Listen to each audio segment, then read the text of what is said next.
xogayaha cadaaladda xisbiga mucaaradka ah ee wadani Barkhad Jaamac Batuun ayaa maanta maruu ka hadlayay shir lagaga arrinsanayay sidii haweenweynaha Soomaaliland uga dhex muuqan lahaayeen siyaasadda dalka ayuu xisbiga kulmiye ku eedeeyay inuu yahay xisbiga kulmiye cidda ka hortaagan haweenweynaha Soomaaliland inay ka dhex muuqdaan siyaasadda dalka annagu taladareed ma hayno oo xisbi mucaarid baan nahay meel baan taaganahay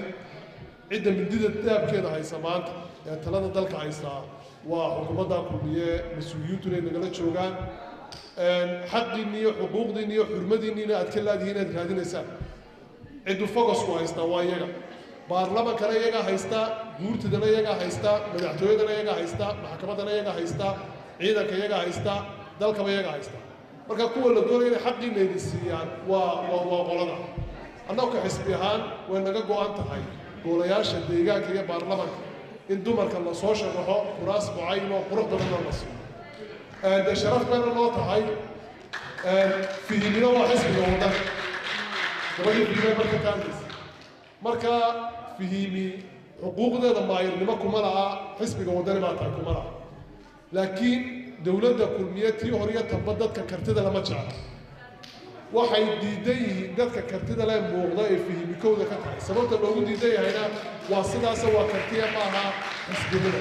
dhanka kale mas'uuliyiinta xisbiga kulmiye ayaa iska fogeeyay inuu xisbiga kulmiye yahay cidda ka hortaagan haweenweynaha Soomaaliland inay ka dhex muuqdaan siyaasadda dalka taabadelkeedana ay ugu jiraan dadaalo hor leh oo ay ugu ololeynayaan in haweenweynaha Soomaaliland ka dhex muuqdaan siyaasadda dalka xogayaha guud ee xisbiga kulmiye Xasan Siciid oo arrimahaasi ka hadlaya ayaa wuxuu yiri ما هو المسؤولية هي حسب كلية حكيني هيا يجا يدور تاجن يجا يدور فديا يجا مسؤول تعرف هذي وردين يسكت هي حياة اليوم مسؤولية ذاك السعران حوالي ككل كودا يجا جدا لكن أنا والله حنسوق قارسين هالك هاي كمان حالينه مبدأ أهم دانا وأهم سنة هاي إيه حوالي حقوليه وقرمان إيه كقيم سياستها والله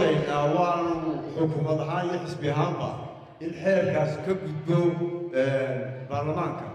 وأكين عن كنت لقينه إذا كل كلام كنا لو بهاي هاي